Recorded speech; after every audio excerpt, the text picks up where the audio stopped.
kemerdekaan.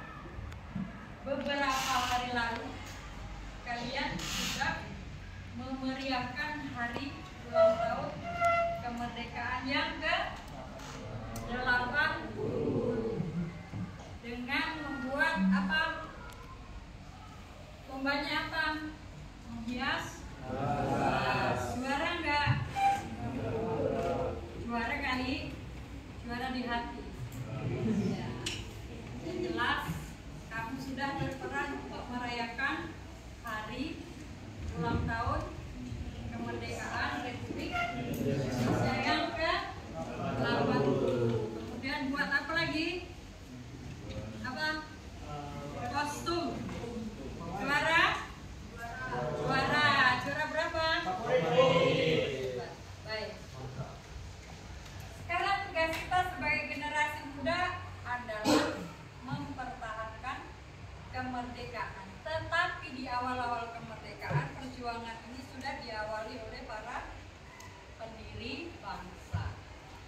Tujuan pembelajaran kita adalah murid mampu mengidentifikasi dan menganalisis peristiwa sejarah di Indonesia serta mengaitkan atau menghubungkan dengan peristiwa sejarah di dunia pada periode yang sama dan menjadi pembelajaran dalam kehidupan nyata berkaitan dengan perjuangan mempertahankan kemerdekaan di era sekarang. Apakah hari ini ada yang tidak masuk? Ada, Bu. Ada. Kenapa? Sakit. Siapa? Alfa sama Juli, Bu. Siapa? Alfa sama Juli, Bu. Alfa sama Juli. Jundi. Sakit dua-duanya. Ya, Bu. Kita doakan semoga cepat sembuh. Ya. Baik. Semoga kalian semua sehat-sehat ya. Masih semangat? Kita akan semangat dulu ya. Semangat pagi. Luar biasa. Walaupun kekenyangan sarapan ya, tetap semangat ya. Oke. Nah, coba sekarang lihat di depan ada beberapa soal di awal ya. Kuis awal. Silakan segera dibuat di kertas yang sudah Anda siapkan di kertas. Cukup 3 menit ya. Kalau sudah, nanti segera yang sudah menjawab segera angkat tangan, sebutkan namanya dan silahkan dijawab. Yang nomor 1 pasti semua benar. Kalau salah kembali ke TK.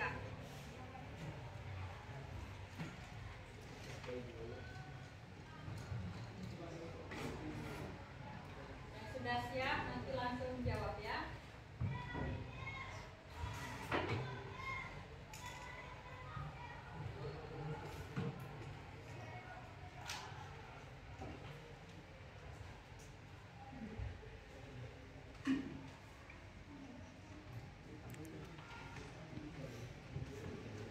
Soalnya boleh ditulis, boleh tidak, boleh difoto.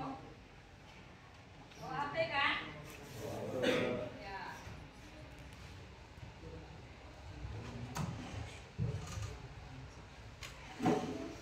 Sudah?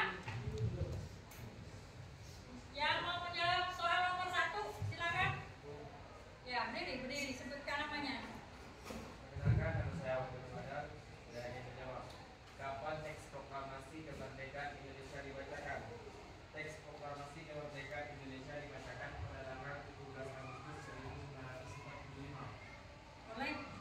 oleh Insinyur Soekarno-Hatta.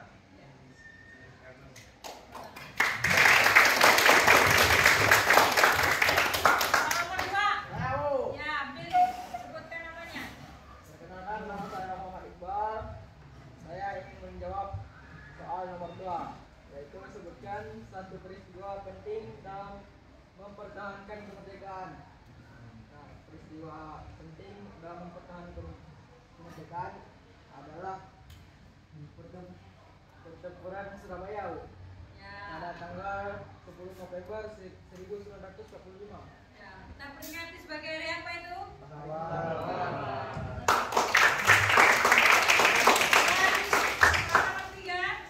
Ya, berdiri, Bang. Perkenalkan, nama saya Dapat Awarisu. Siapa tokoh yang terlibat dalam diplomasi degradasi? Ada 3, Bu. Ya. Pertama dari Indonesia yaitu Sultan Syahrir, Gani, Susanto, dan Muhammad Rom. Ada dari pihak Belanda yaitu Profesor Sherman Flora, Max van Pol, dan De Boer. Ada juga dari pihak penengah yaitu Lord Kilburn dari Inggris. Sampai tepuk tangan. Soal nomor 4. Ya, berdiri. Perkenalkan, nama saya Abdul Pandio. Jadi saya menjawab soal nomor 4. Apa arti semboyan merdeka atau mati bagi bangsa Indonesia saat itu? Jawabannya adalah bagi bangsa Indonesia saat itu, merdeka atau mati adalah sebuah tekad heroik untuk berjuang hingga titik dalam penghabisan demi meraih kemerdekaan, atau jika tidak memilih mati daripada tetap hidup dalam penindasan penjajah. Ya, berarti kita bertekad untuk tetap Merdeka. sekali merdeka tetap Merdeka. Oke, tepuk tangan. Soal nomor 5, siapa? Ya, berdiri. Perkenalkan, nama saya Kairan. Saya menjawab soal nomor 5. Menurutmu, apa tantangan terbesar bangsa Indonesia setelah proklamasi? Tantangan terbesar bangsa Indonesia setelah proklamasi adalah mempertahankan kemerdekaan dari usaha Belanda yang ingin Indonesia kembali. Selain itu, Indonesia juga menghadapi kesulitan membangun persatuan bangsa, memberikan masyarakat yang baru, serta memperbaiki kondisi ekonomi yang muncul akibat dari pemerintahan. Ya, oke, tepuk tangan. Mempertahankan kemerdekaan ini tugas kita atau bukan? Sekarang kita punya tugas untuk mempertahankan kemerdekaan atau tidak? Punya. Mau nggak negara kita dijajah lagi?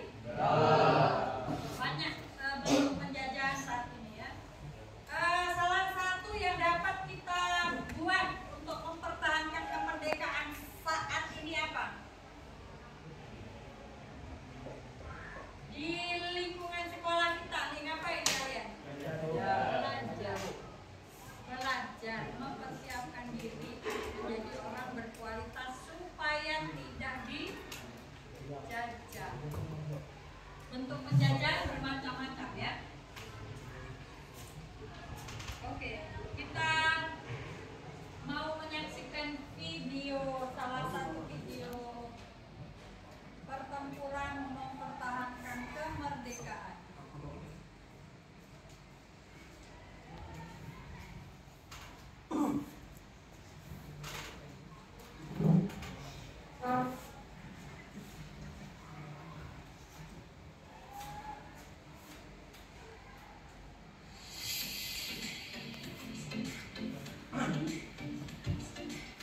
Dari adik tanya. Surabaya masih pagi, suasana tampak tenang. Surabaya baru saja memulai kehidupannya. Namun, pemandangan tampak berbeda. Di ujung pelabuhan kota itu, di Tanjung Perak, kesibukan tampak berbeda. 4 kapal perang Inggris tengah mendaratkan 6.000 pasukan infanteri dari Brigade 49 Divisi India ke-23 di bawah komando Brigadir Jenderal A.W.S. Molabi. Mereka tergabung dalam Allied Forces Netherlands East Indies.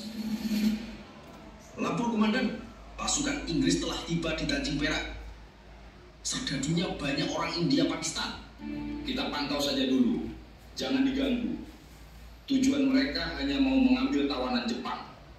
Siap komandan, nanti saya perintahkan area-area memantau Inggris sepanjang jalan kota. Kalau memang benar kedatangan kalian Inggris ke Surabaya hanya untuk melucuti senjata Jepang dan mengembalikan tawanan Jepang, kami akan mendukung dan tidak mengganggu kalian.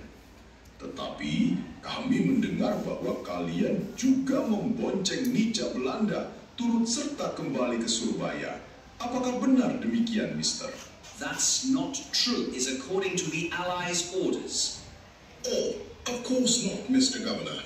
We came on behalf of the AFNE allies to accept Japan's surrender, disarm Japanese troops, return prisoners, and maintain public order in Surabaya. Setelah kesepakatan bersama antara pihak pasukan sekutu Inggris dan pemangku jabatan kota Surabaya, akhirnya pasukan Inggris diizinkan memasuki kota Surabaya dan diperbolehkan menempati beberapa lokasi gedung sebagai pos-pos militer mereka.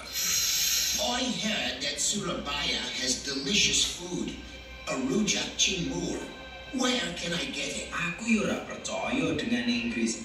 Jelas mereka datang untuk membuka jalan Belanda datang kembali ke Surabaya. Saat itu, rakyat Surabaya masih dalam semangat kemerdekaan yang berkobar, dan barisan pemuda di Surabaya telah memiliki senjata-senjata hasil rampasan dari Jepang. Berani macam-macam tak habisi Inggris ini. Rawat dia lu. Look at that. Many civilians have guns on the street. Dangerous, wild people. You are not soldiers. You are not allowed to carry weapons. Hand them over to us. Ngomong sakarmu dewe, kami tahu kalian datang ke Surabaya bersama Belanda dan senjata ini untuk menghadapi kalian semua. You stole the weapons from Japan. Hand them over to us. The weapons belong to Japan. They must be handed over to us. Otherwise, you will suffer the consequences. Awat bung, Inggris membuat ulah. Mereka menyita paksa senjata milik pemuda di jalan-jalan kota. Bersiaplah kawan, bentrokan pasti akan terjadi. Bidik dulu baru tembak. Jangan asal tembak, harus kena sasaran. Perhatikan pisir depan dan belakang harus selaras. Lalu arahkan ke target, bidik dan tembak.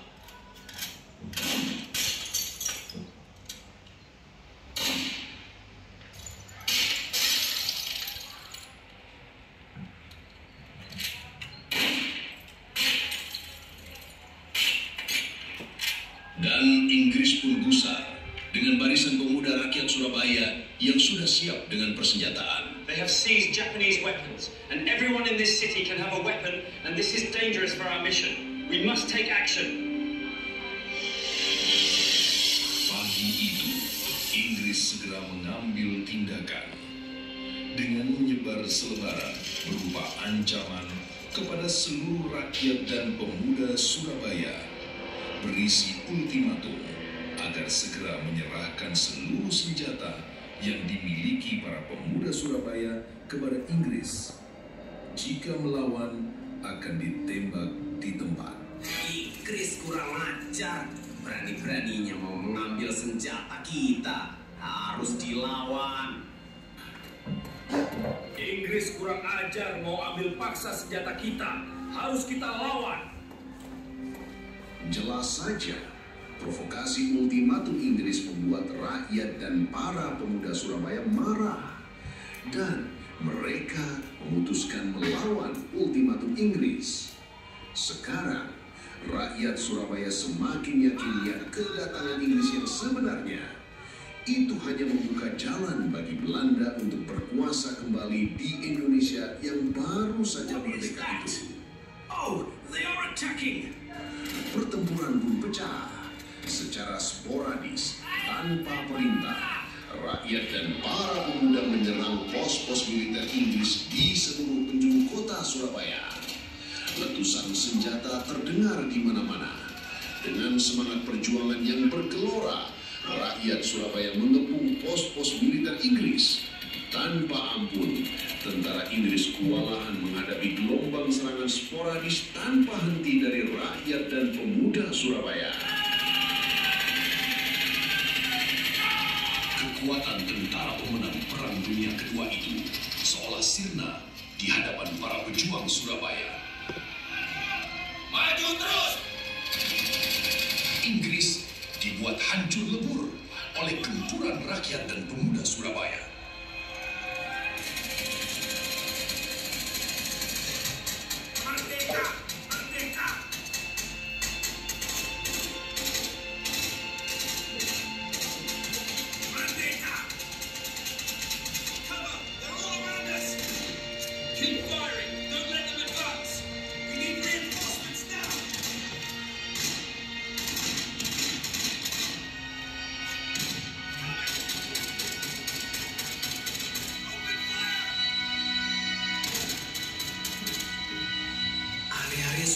menyerang Inggris, Bung.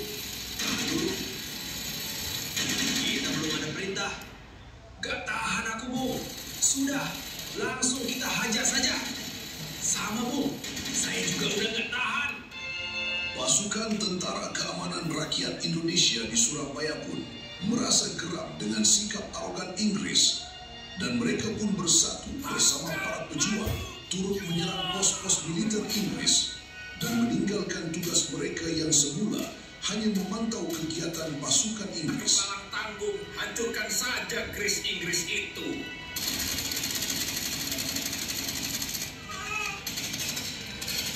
Oh no, I could die here. They are attacking non-stop. Lebih dari 20 pos militer Inggris berhasil dihancurkan. Prajuritnya banyak terbunuh dan sisa-sisa pasukan Inggris lainnya lari tunggang-langgang menuju kongres mereka di Tanjung Merah.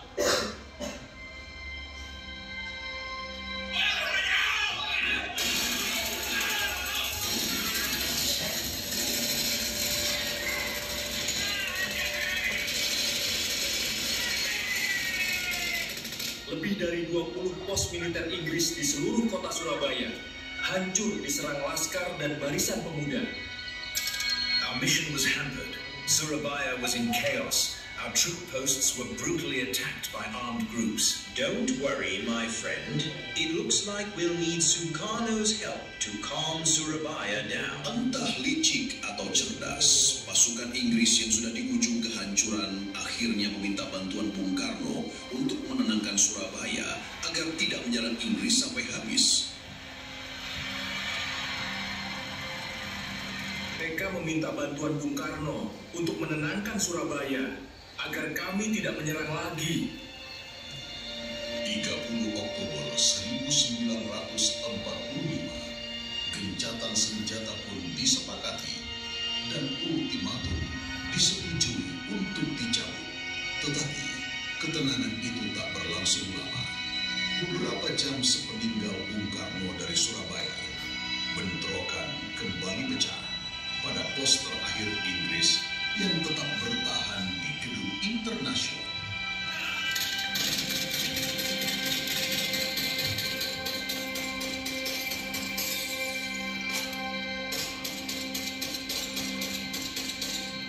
Situasi semakin memanas di sekitar gedung internasional.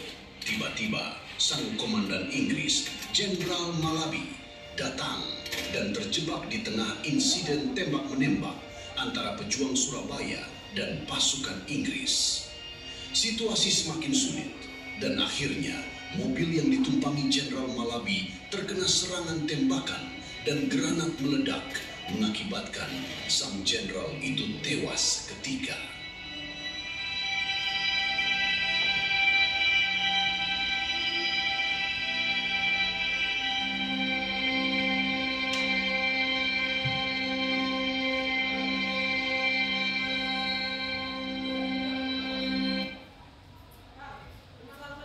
Oke, tepuk tangan.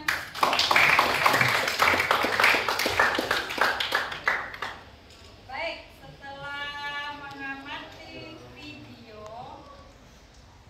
silakan berdiskusi di kelompoknya masing-masing. Ada 5 materi, 5 soal.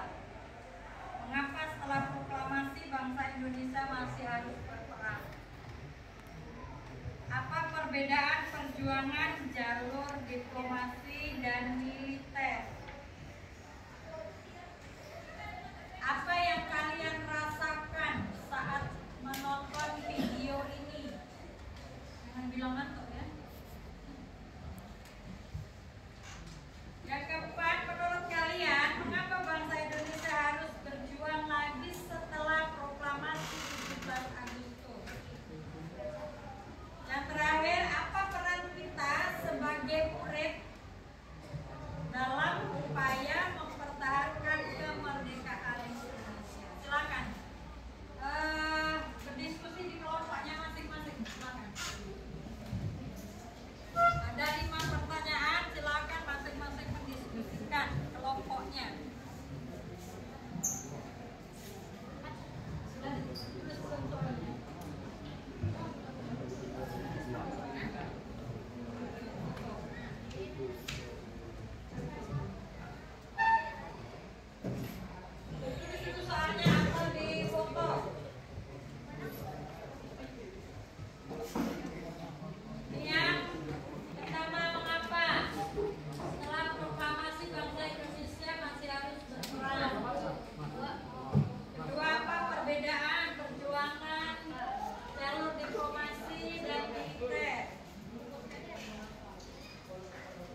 satu apa, yang kedua apa, nanti ada yang tulis. Nih.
Oke,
sudah?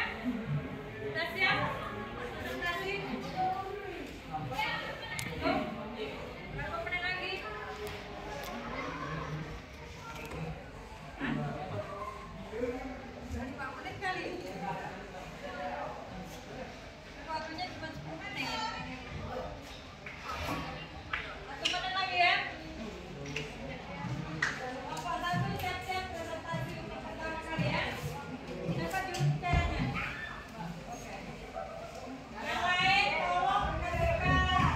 Selain presentasikan, kalian siap untuk bertanya atau menanggapi atau menambah jawabannya. Jadi kalian ketika mendengarkan jawaban kurang suka tambahin, atau kalian punya jawaban yang berbeda sampaikan. Oke? Sudah, kita mulai presentasinya dari kelompok 1. Oke ya, silakan kelompok 1 berdiri, kelompok juru bicaranya berdiri, kelompok lain memperhatikan. Sini aja.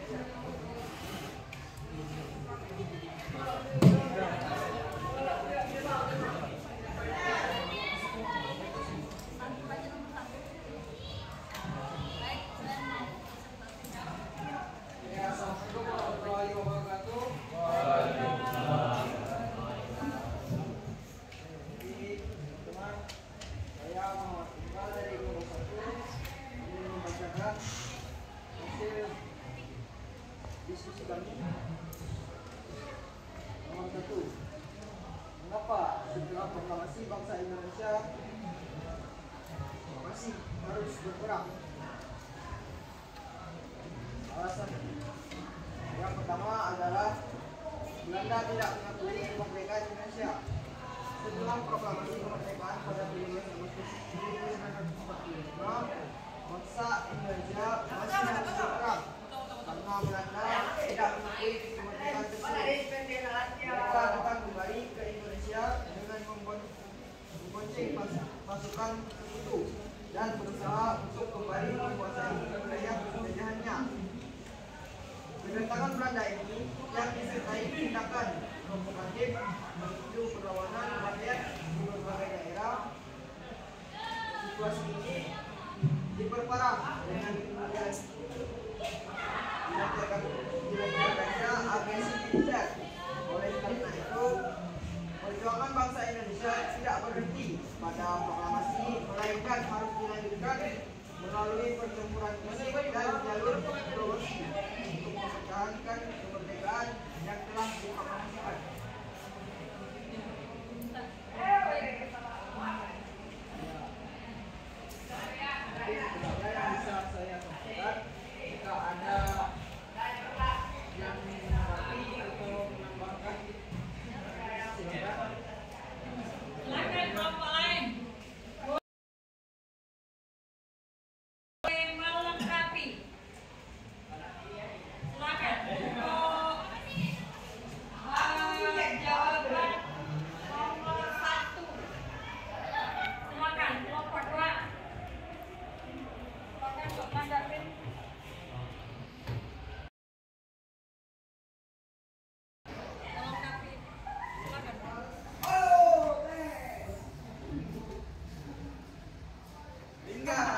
tidak mengakui kemerdekaan Indonesia. Ada lagi? Setelah kemerdekaan kita masih menghadapi pasukan asing nggak sih? Siapa? Inggris. Masih ada Inggris. Ada siapa lagi? Jepang juga belum pulang. Ya kan? Ada siapa lagi? Ada Belanda yang ikut membonceng pasukan Inggris. Oke, kelompok 2 silakan. Juru bicaranya berdiri. Baik, assalamualaikum warahmatullahi wabarakatuh. Perkenalkan saya Abdul Ghani Fadyo, perwakilan dari kelompok 2 ingin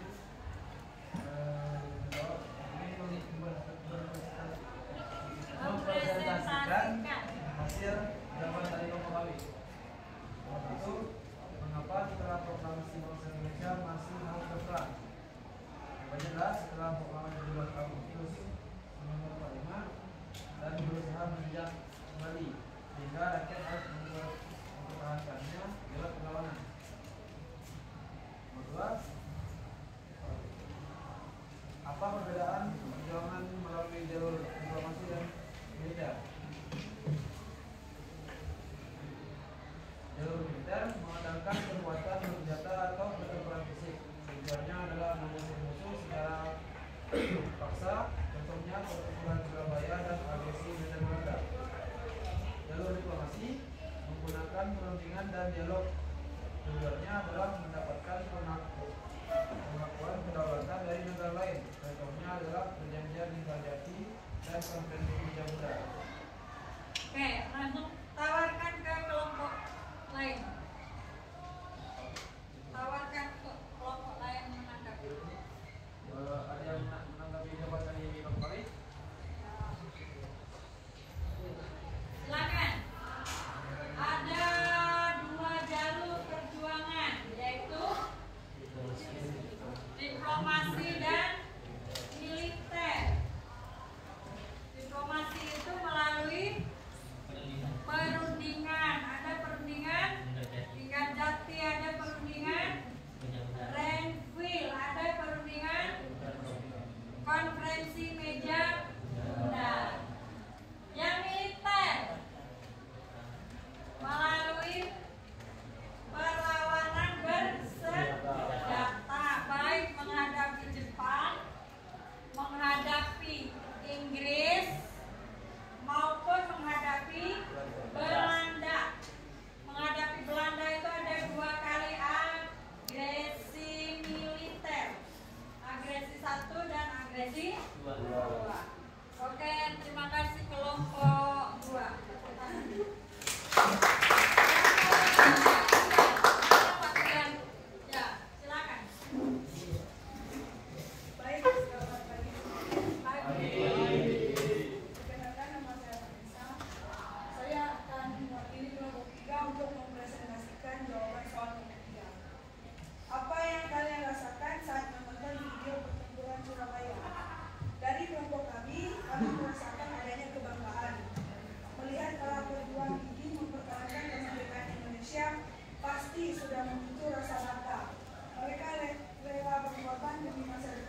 musuh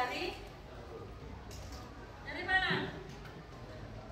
Dari luar, asing, penjajah asing, tetapi juga ada musuh dari dalam. Nanti di materi berikutnya kita bahas musuh dari dalam itu siapa. Di awal kemerdekaan masih kelihatan ada Jepang, ada Belanda, ada Inggris. Lanjut kelompok 5, silakan.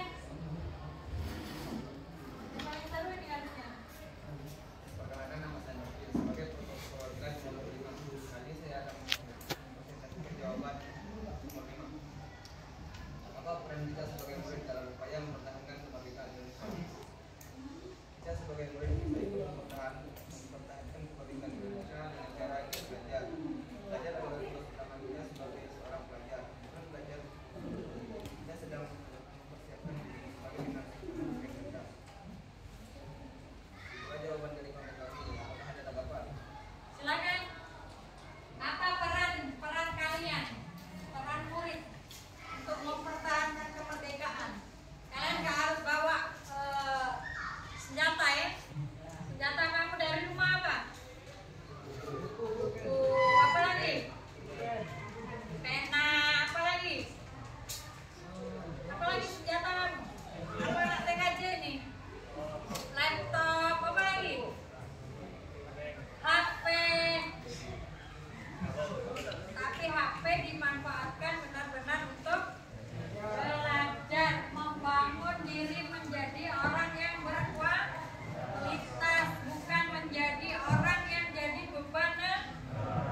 Inggris sama Belanda ini sama-sama menjajah.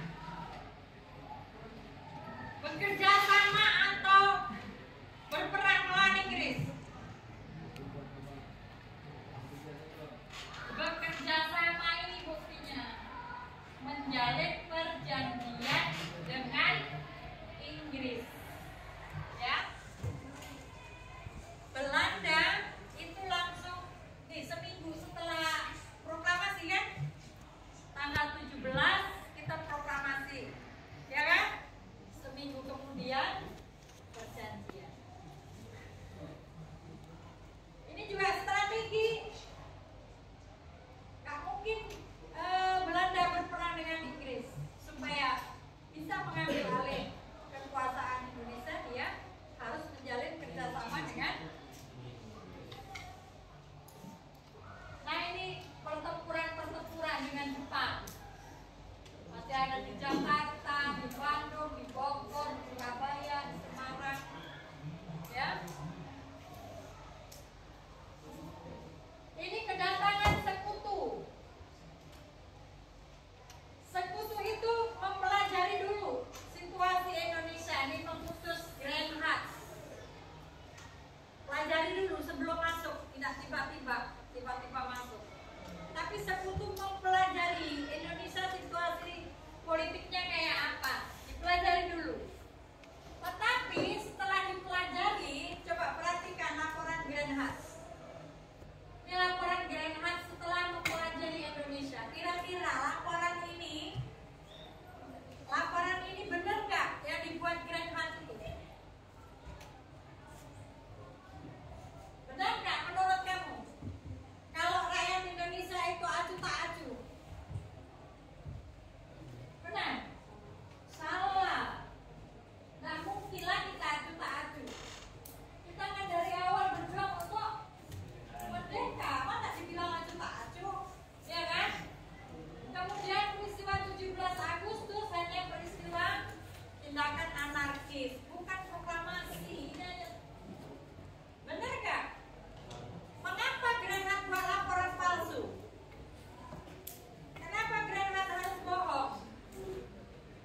terima atau tidak?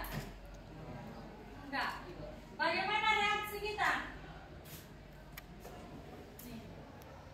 Rapat raksasa tanggal 19 September. Hanya mau menunjukkan kepada dunia bahwa Indonesia memang mau merdeka, bukan seperti yang dilaporkan oleh Grand. Paham? Ada pertanyaan? Ada pertanyaan? Ya, ini insiden yang dihadapi Indonesia menghadapi sekutu. Tugas minggu depan kamu buat penelitian kecil, ini riset, bisa berupa video kayak tadi yang kamu tonton.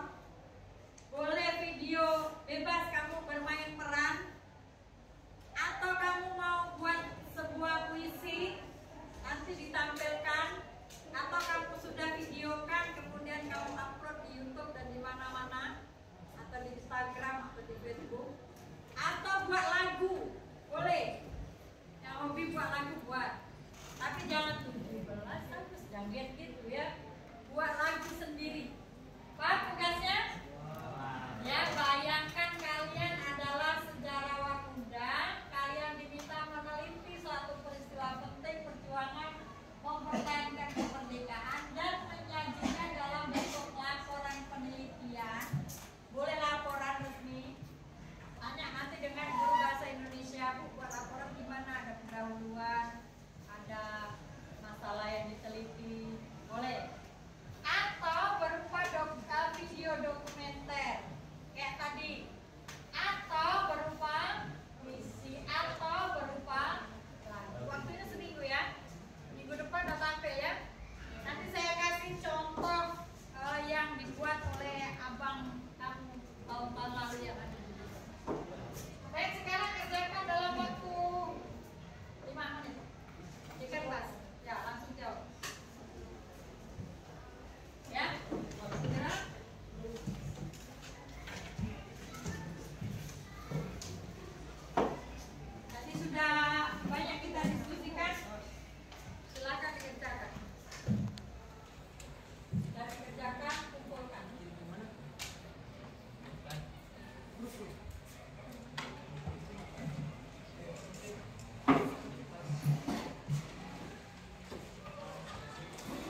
kita bisa mempertahankan kemerdekaan dalam konteks sekarang.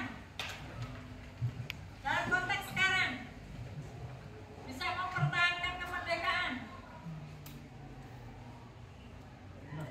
harus terus update, tidak ketinggalan. Artinya harus terus membangun diri, ya, di bidang teknologi, di bidang ekonomi, di bidang budaya. Jangan ini Android yang harusnya menjadi fasilitas belajar justru menjadi alat penjajahan. Kamu dijajah, nggak bisa atur waktu. Padahal mau TKA nanti.